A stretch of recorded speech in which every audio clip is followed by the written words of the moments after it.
আসসালামু আলাইকুম প্রিয় দেশবাসী, আপনারা সবাই জানেন যে আমাদের হাদি ভাই গত শুক্রবারে তাকে গুলি করা হয়েছিল।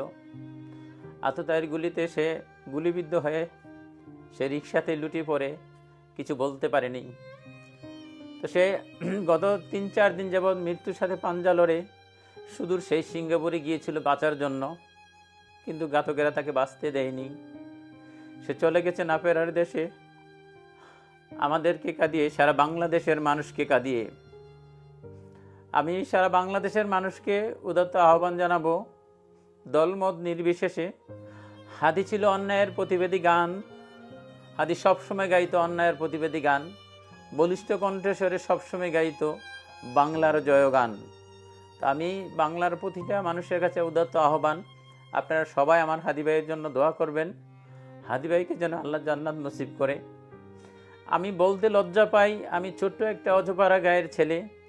মোমেন মুরাদনগর নামে আমার একটা পেজ আছে, সেই পেজে আমি গত 2 দিন হাদি ভাইয়ের নামে আমি 2টা ভিডিও পোস্ট করেছিলাম।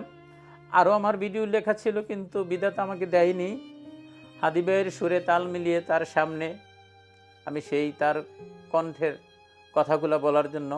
তারপর আমি কিছু কথাই বলবো যেটা আমি আমার হৃদয়কে আর ধরে রাখতে পারছি না। হাদি বিপ্লবী, হাদি প্রতিবাদী, হাদি ছিল মুক্তির প্রাণ, হাদি গাইত অন্যায়ের বিরুদ্ধে প্রতিবাদী গান।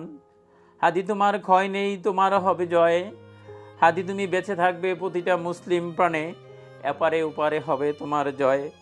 ওরে তোরা বল ঘাতকের দল, কজন করবি শেষ, দেখ তোরা চেয়ে দেশ গেছেছে লক্ষ হাদির সমাবেশ। প্রিয় দেশবাসী, আপনাদের কাছে আবারও উদাত্ত আহ্বান, সবাই দলমত নির্বিশেষে হাদি ভাইয়ের জন্য দোয়া করবেন, আল্লাহ যেন তাকে জান্নাত নসিব করে।